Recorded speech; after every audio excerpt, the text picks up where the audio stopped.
Lotu.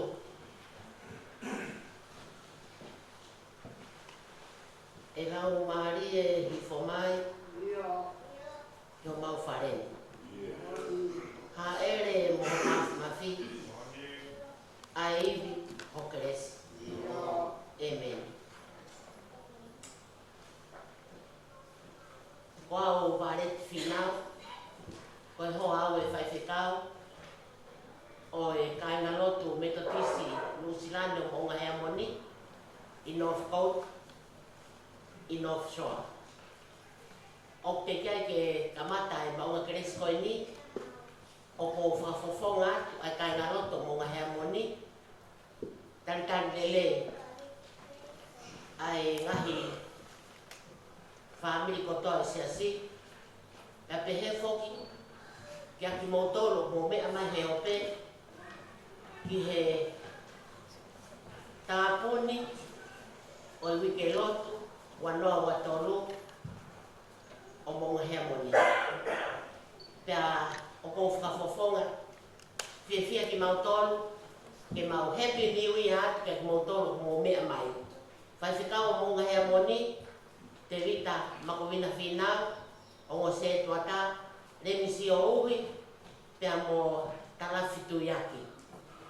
Pea koe matakapure whokia e siasi ko haka he langu o tau koe koloa nea tō me taine Princess Pure, Princess Charlotte mawhire o Piloreu tuita. Pehe ki sekeritari, mai a palai vai, mo ia ki situa. Pea pehe ke tau paanga, kamperi tau whatuitahi.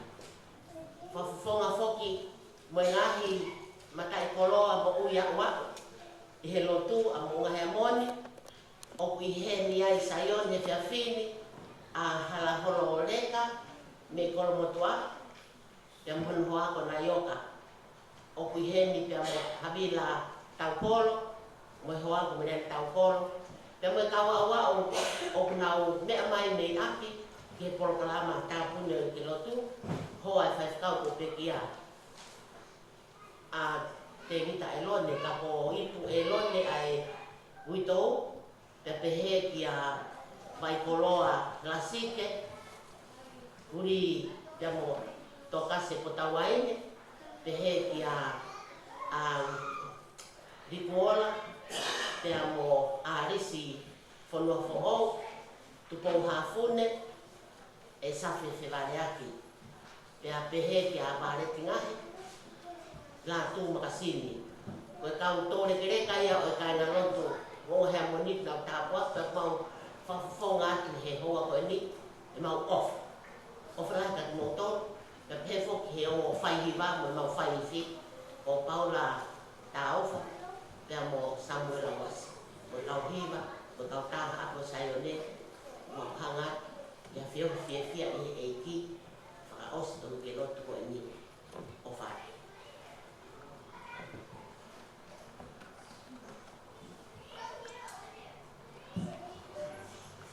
E ki tau apasia mo he koe potu tok tapu e ni.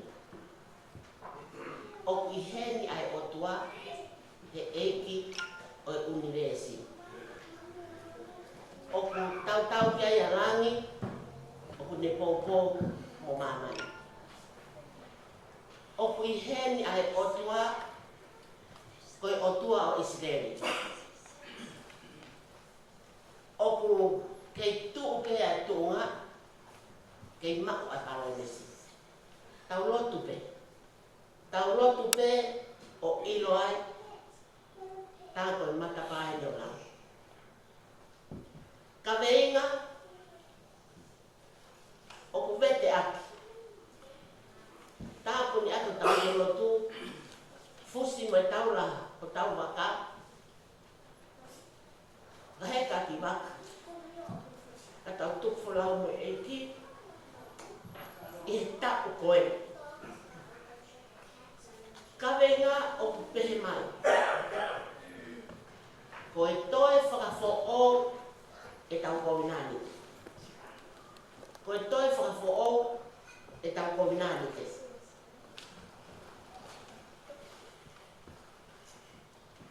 Ke toi momoi ki tau tonu. Toi momoi ki tau tonu ko e kakai no silani pea motonga i he otua ke whakafo o e tau kovinani te ke tauhi kia te ia ko e otua peta ko tau tofia whakarangu.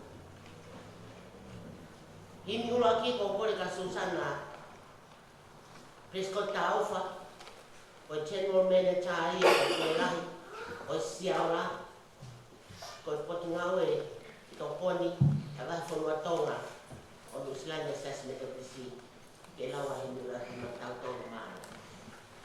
Ua ke ao tō fu mau e liwi, ua tō lua, ki mo neve tāwhima. E tau whakawhetai, ki o tau o tua, i he loto lelei, i he ene ofa. He oku tau kei mo ui, o hoko ki e tau fo o.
whakatie.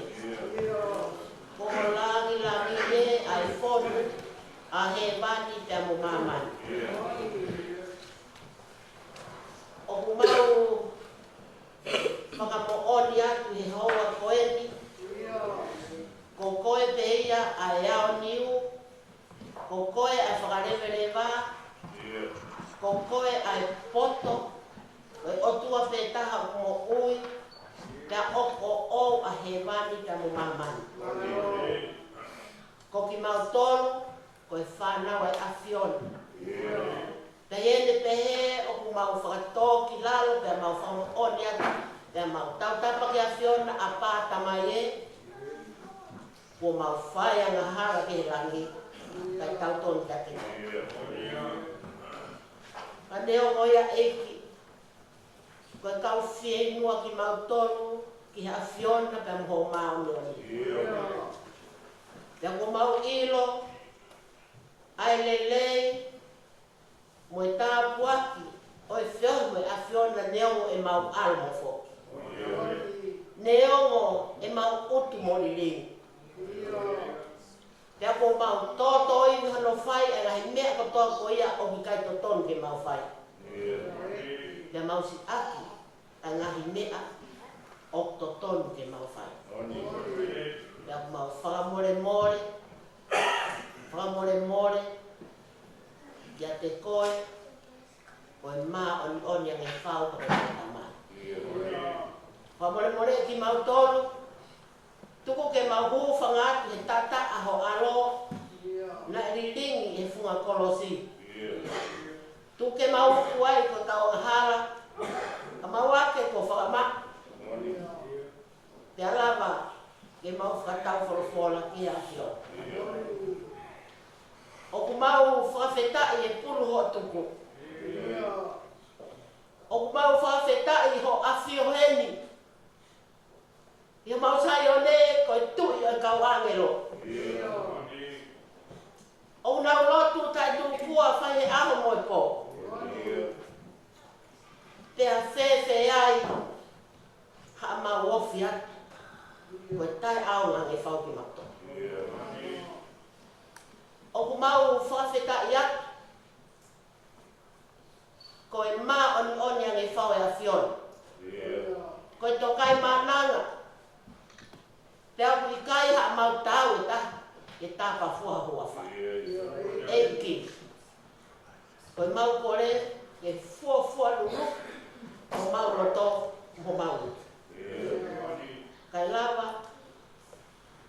Ke ki hangai fofonga mai. Ke whanongo mai. Ke ho o whai e tō ki lalo ko mau tō. Ko kau na ngā. Ko whawhawhonga e kai ngā lotu o mga hermoni. Ko mau tā lolo i o sai o ne koe kau whie mo u. Ta ko ngoi ni fusia e mo u e kau na ngani. E whawhawhonga e kau lotu mo oni o mga hermoni. E whawhawhonga e kau maa oni o mga hermoni. E whawhawhonga atu e tautupu mo e tala mo u. Whawhawhonga atu e mau whanau. Te heki si kaua ahi ke whiafu koe. Whamore more ala, ka ki hanga i whawhonga mai. Ka mau unu atu ke taloni hau me si. Koe mau ngahi nge esi ipu maha. Ke ke whai hanu whakafonu ki mau tō. O mau whawhetai, koe uhina e whai ho mau. Whakaheke heka me tau ko mariwa tuna e tau whaonu. Te ke whakai lia e kau nanga me he aho mōni tēnā o au he whiafu koeni. Te mau unu mai he whiafu koeni mo e una atu ke whai ho mau whakakakato. Ka koe kau na ngani o tai tau o e whau. Whakawhela o maria maami oni a whiona ke tāre mai o whakalea. Te whai e whakafonu e mau ngai nge esi ipu maha. He koe maha.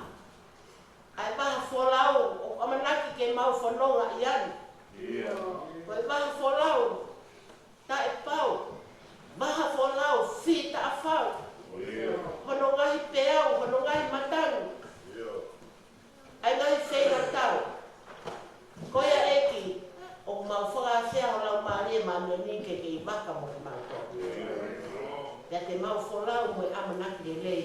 koe.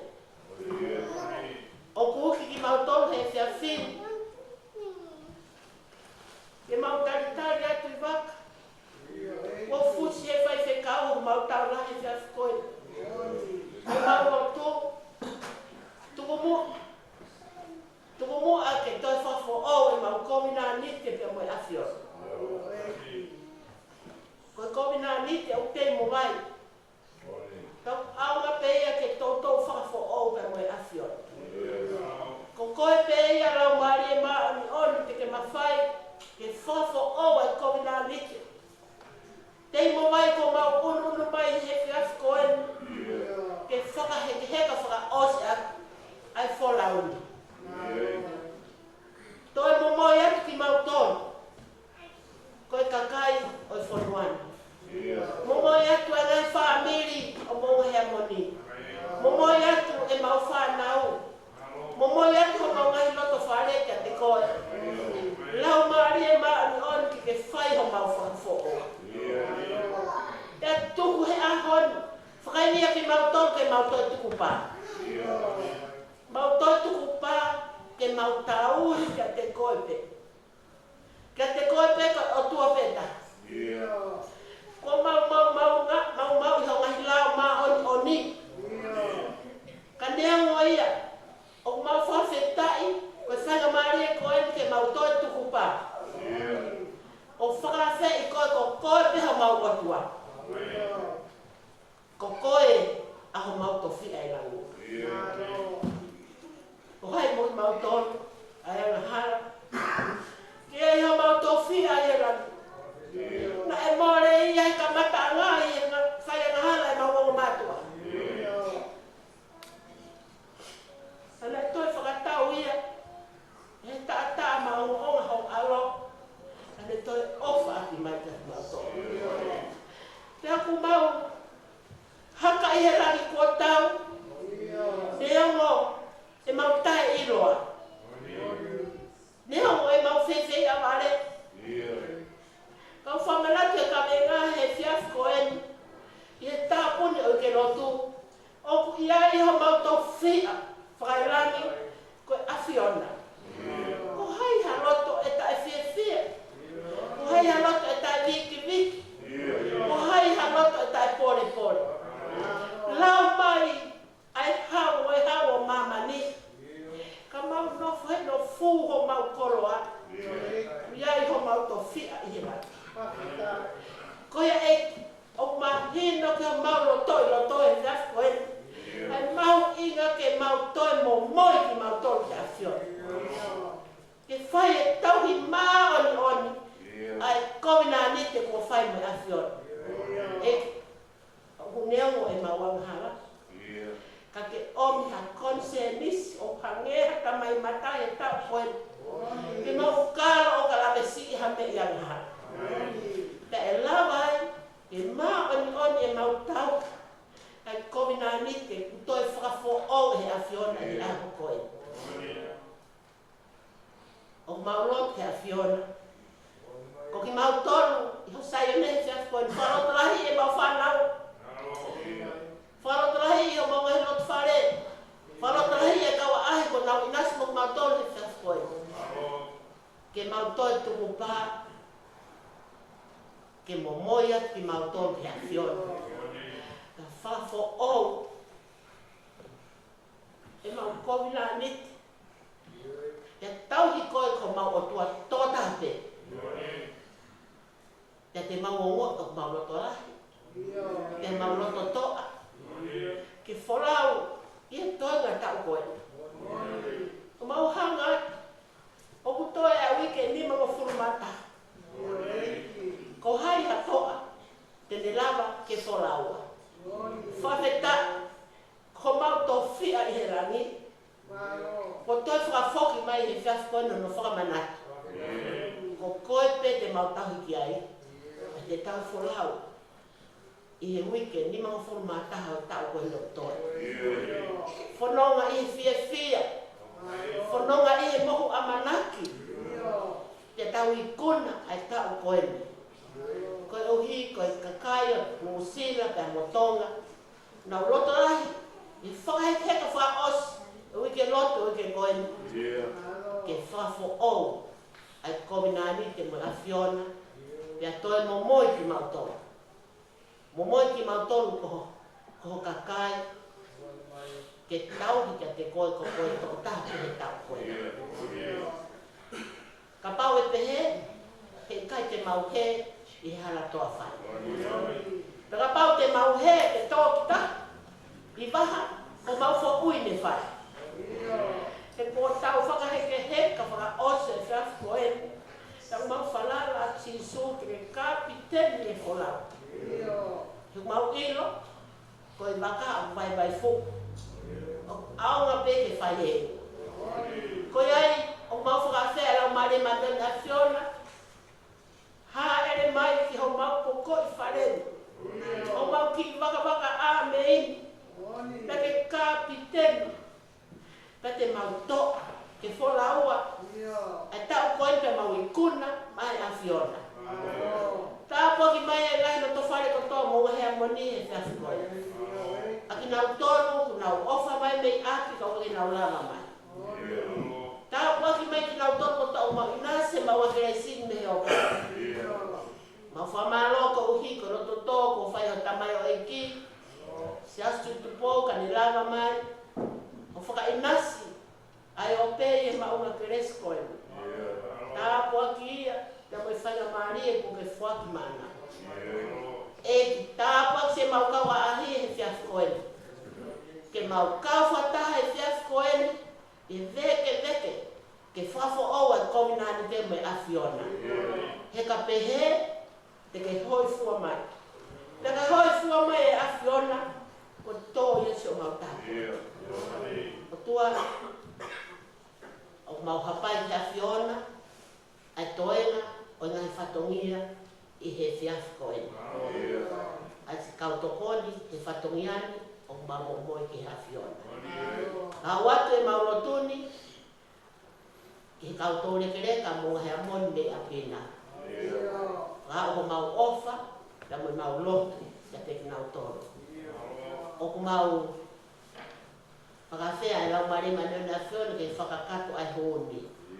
Pea ku mau tukulolo, o mau tukulolo, o kei whuaki ai pe ki mau tolu, pea mo mau whanau, mo mau ai kuwhi kau aki, ma au pe si so. Ia Christ ko alo, ako mau whamo oi, amen.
Toi whakahoko atua e tau kawenga.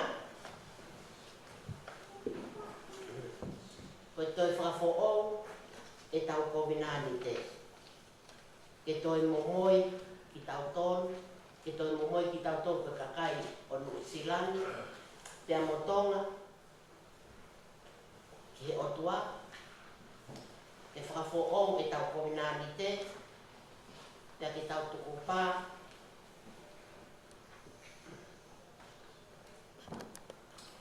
ke tau hi maari on ka te ia. O ia toko tahape ho tau otua, ho tau tofia, alani. O kuruhuru heni, le soni te utalonome vai hiva, le siwa hiva, ya molonga vai tahaua ve siwa ki, ko kore ki he kufoha, ke halai whanua whinau, ke monhoa, ko pistol, ko i Mauri, ke na lawatu, tau profola, maho. Te utalonome vai hiva versus hiva. Kako hoka kai ki ngā toro, mo tofia, aia mā ke whakahawa mai a ki a iwi lahi, mo i nima ko ki tā loma vai tahaua vesu aki.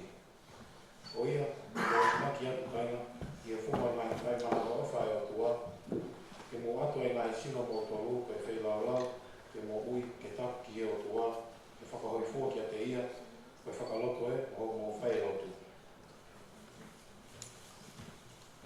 Deuteronomy chapter 9, verse 29.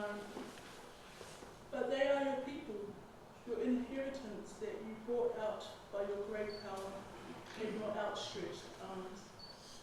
Romans chapter 12, verse 1. Therefore I urge you, brothers and sisters, in view of God's mercy, to offer your bodies as a living sacrifice, holy and pleasing to God. This is your true and proper worship.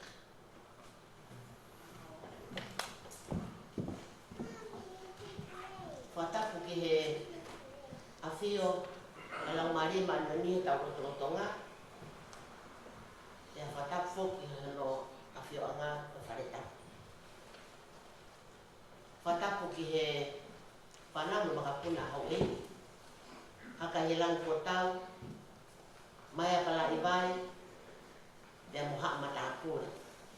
Whatapu ki he whaiwhekau, pia watapu ki he o se tuata, kau maulakanga,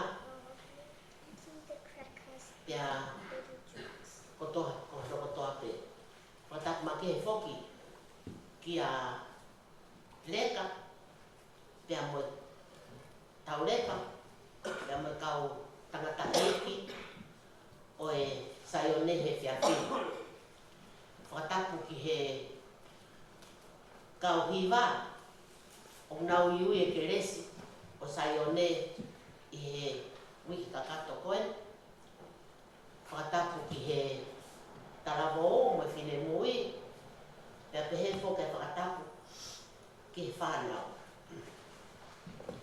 Whakatapu ki si kau a ahi kotoa pē, kumo lava mai o tau inasi, i he wike mahu inga koeni o tau whakatapui ko wike lotu, ko wike ia o toa i ho tau tau whakalau maari e, pia kuni haamo e tau whanonga i he tako koeni.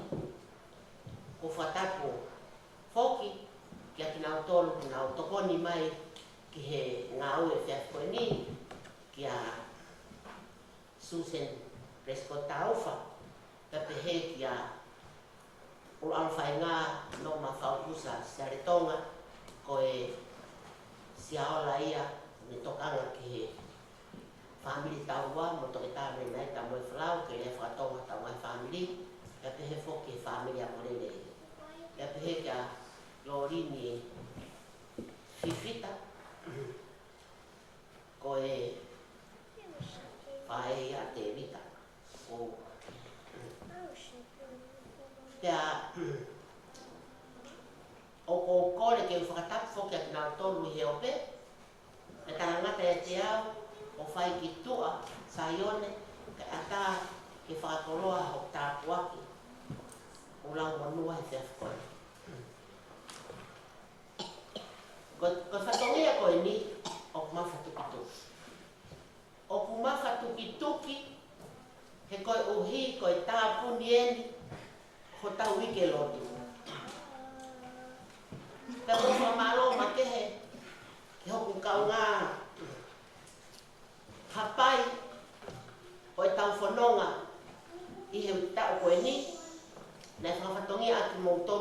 si ai weekend ki he hoa se tuata ke ana ko uhi na le tataki ai whakaawa o weekend he ka luisa pa mo le muka i unisi tau kolo te amo ana sein tau kolo se la siare te amo e matuyaki risita fonua te amo mere vabe pesini te te he ka tau whaahi o tani loto anio ai whakapoloa o uke koen te koe ungai o ko mo mawhasia loto wow ai fusi ho tau tau la ka tau tuk fola tau hangat whanau ki he toinga tauni.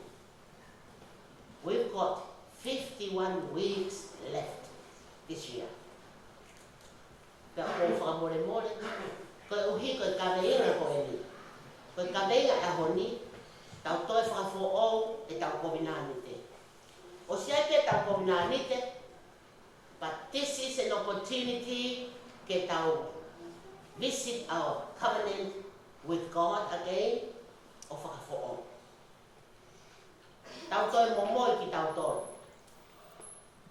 Koe kakai o musila mo tonga ke otua. Whafo au e tau koinani te, te ke tau tukupa. Tukupa, e tau tahi maa ni on ka teia. Koi a tau tahte ho tau otua, ho tau tofia, whalanga. Hoki ai, ai o wane soni hulu hulu ko e ni, nai lau e halai whanua ka mo Kristo, te utalo nome hiva, vesi ua hiva.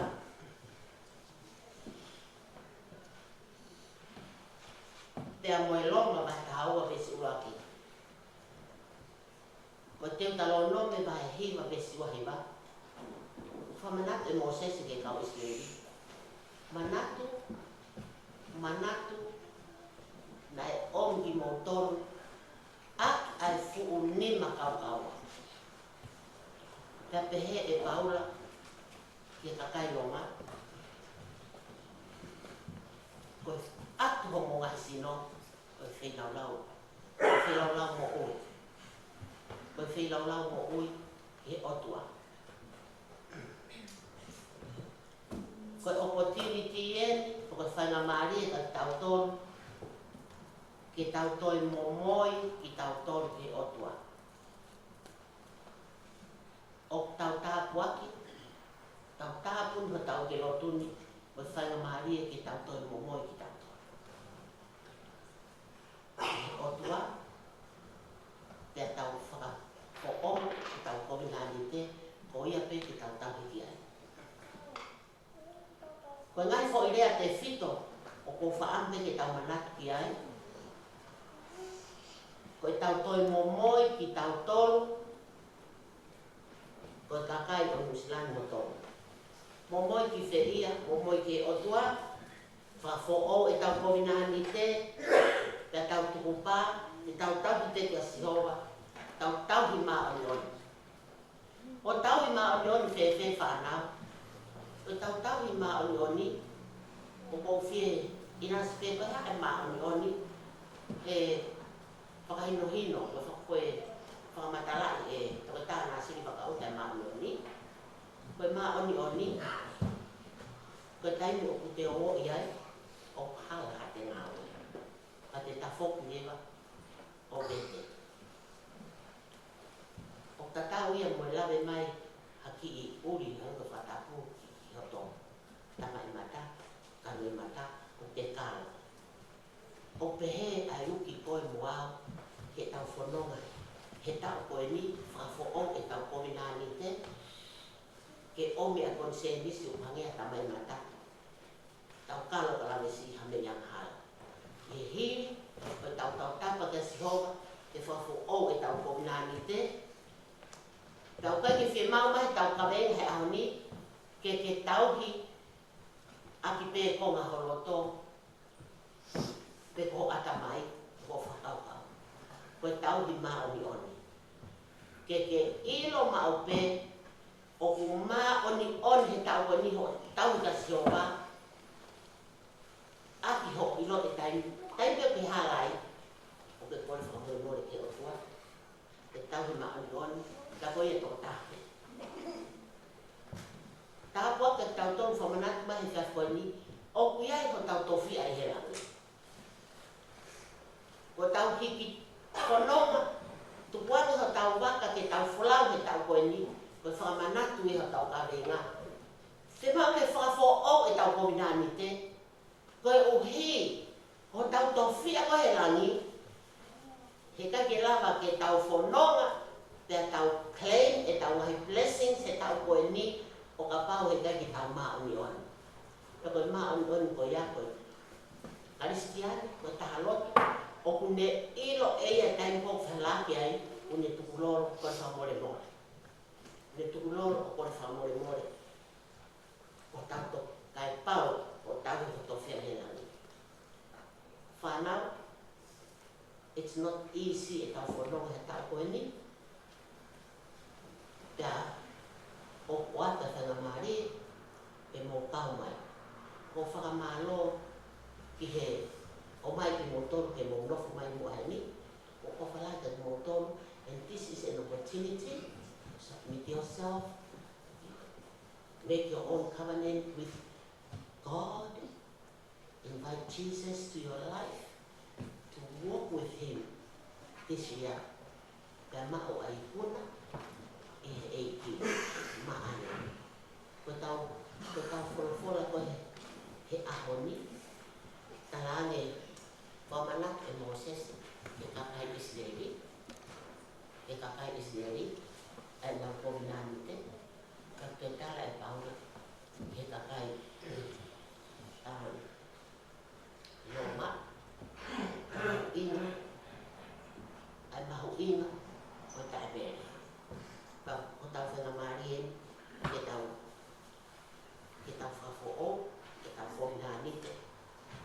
Toi momoi koe, momoi au, te he ke tau tawhai whikau, mo tau tolu kotoa, mo kōtolu he o pe, mo whakawhe, ke whanongo mai, toi momoi ki tau tolu, ke tau ki ta e mere, he otua.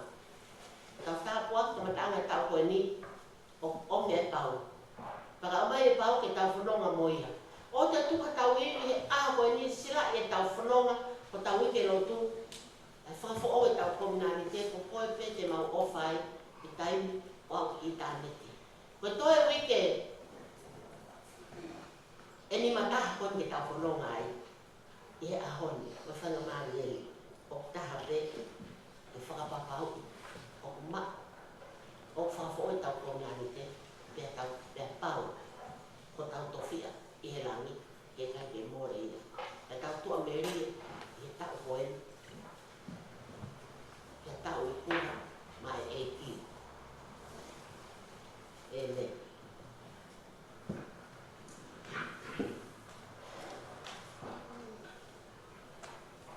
O kōpore,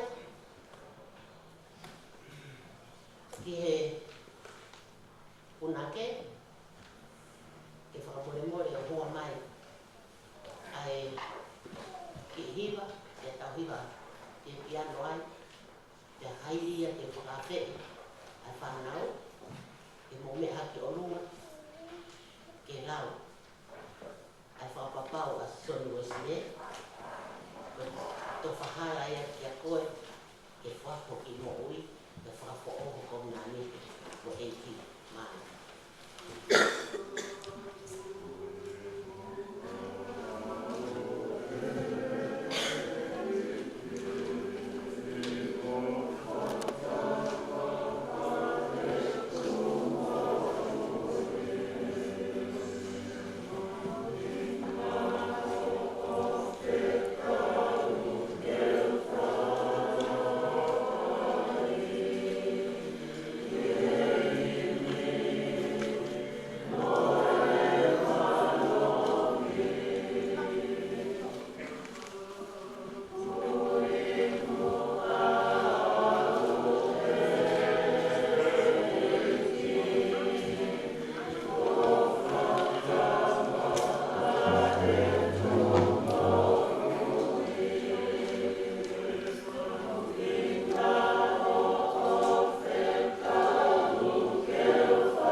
whanau kotoa o kutoi mai whanotini, rotuni mo katako me haki o runga.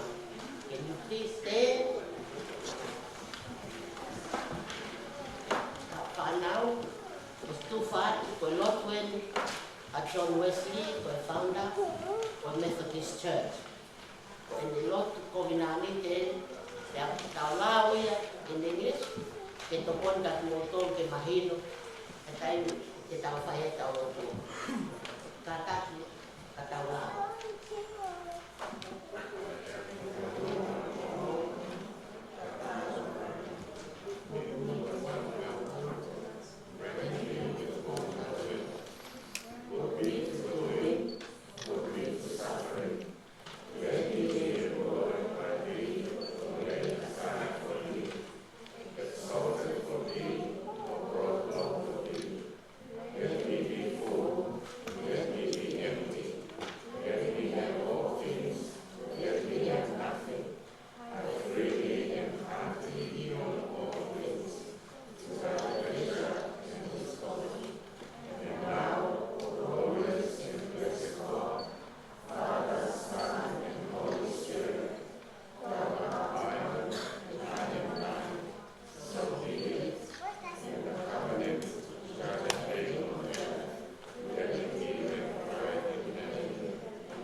kore ke mo mea ki lalo, e tau hiwa le o si au pito, i he Nesta au si, kai lau te tau whanima, tau kui, te pahiri ai nesta au si, te tani e tau lotu pa kokore, e tau whaka au si e tangata e whahi kau, mano o.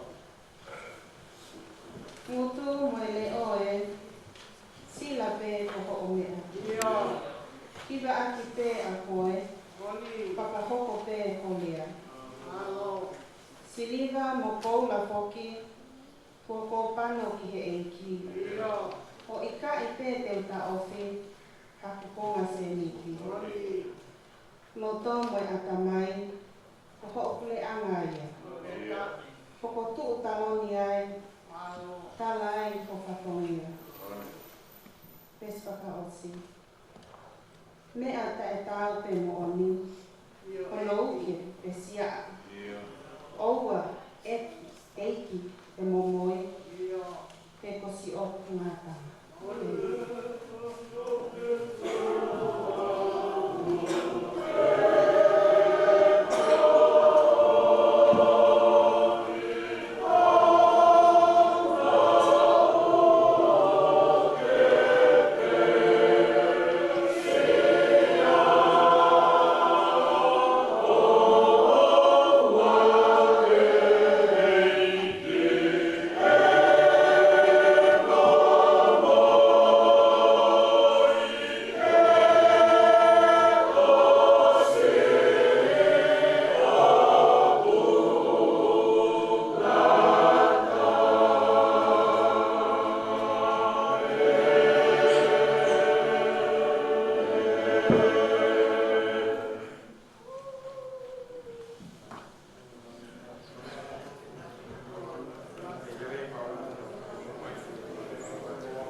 whakamungu ia mai.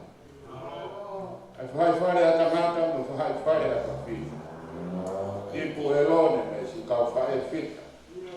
Tāpu aki mai, ka te whakamungu ia mai. Se toa ta mālolo, na mo nau tōru mo ua, o nau sino hi e whakautua. Te tāpu aki mai, mo whakamungu ia mai. Si kau wholau ki he apsia i murina. Te wē nā i whakamasiwa i murina. Te tāpu aki mai, mo whakamungu ia mai. Mau hapai hake, kau nā whailoto e whiawhini. O hono kau tokoni. Tāpu aki mai, mo whakamungu ia ki nau tōru. Nau ngai whamiri, nau ngai ngau e anga. O anga keresi moha poto, moha mama, te te nau tōru. Tōni ai whailotu, bagi ne kei hoko ai pē, ko whae tau mo mate aki, o kou nā ni te moe ahiona. E si hoa mohu keresi. A whio mai ka mau whaitu pa.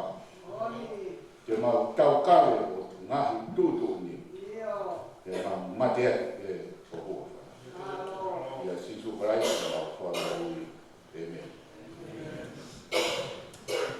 Te kiai ke lau e tau himi tuku. O ko whiengau e ake e whakamari e ko ni ke whakamalo. Ki o ko kau ngā ngā ue. I he wike a amo koeni, wike tō tau.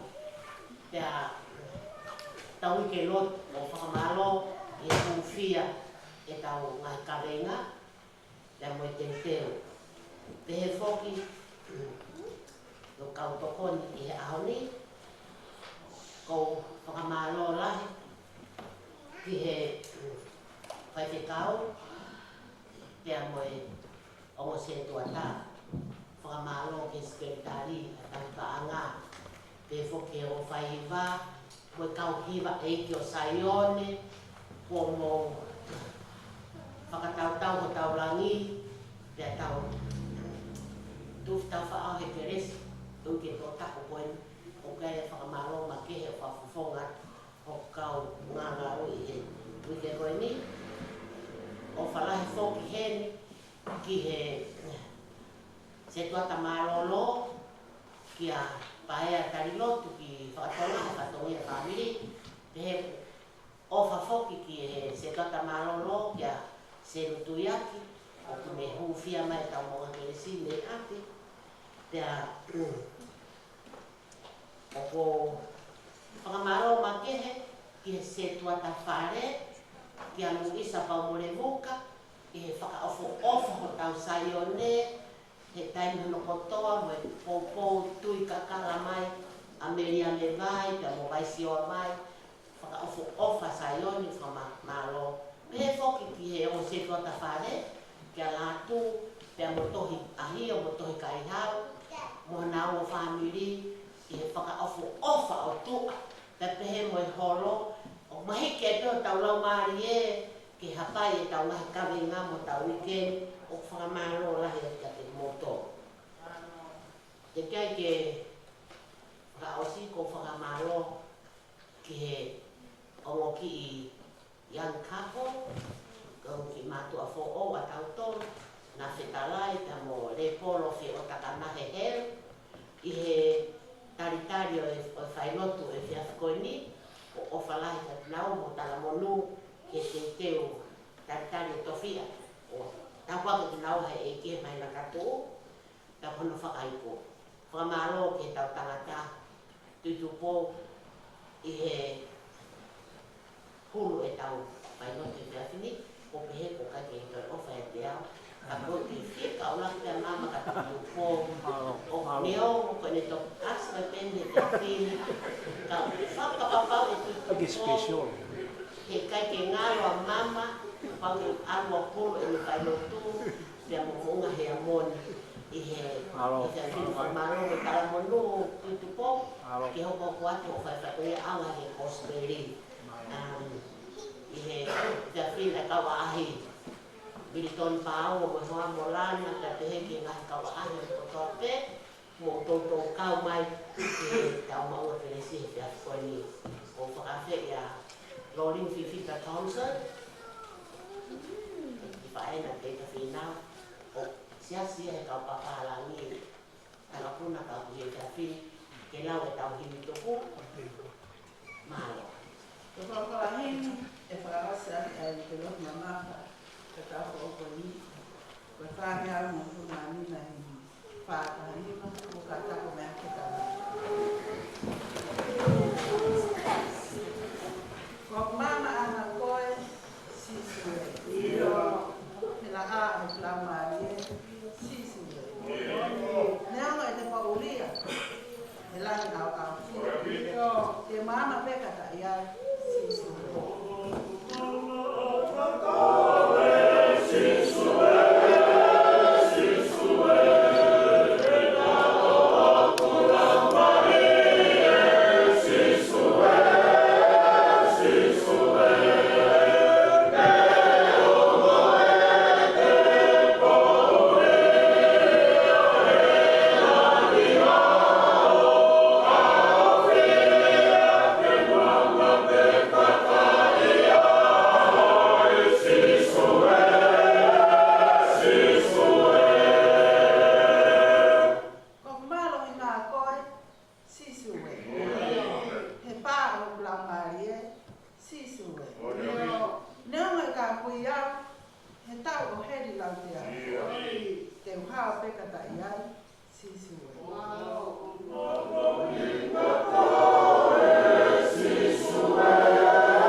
ai whanau mari ai sesi. O whai la, ai waka ai sesi. E waka la ngāo. E hōtore, te a whakawhi, ai eki o Sisu Kraisi. E a hoa ki o maukotoa, e whituona, e hoko i te tātu. E moni ka mutoni, e kai he o maukotoa. E maosia, e whaosinga o tau e rei. E hoko a eki o Sisu Kraisi, i kakate. O te he, ai whiawhia. Hoa whakaro ai. Koe ho whaunga. E ko whai la e haka i sesi. Te awa e ahoni o tūka me e kāu. E hora e. Momi i toa oste. I are ahwai e te hei mea tau po. A koe wā i kawa whanonga o e fua whataminga. Kapasiti. Ya wiki hao. Nia mo toe katueta. Sapaya. Ya wiki hao. Para hospital. No lo toma te katueta. Ya como. Vale. Kada pai para mare. No como. Ai ko ore.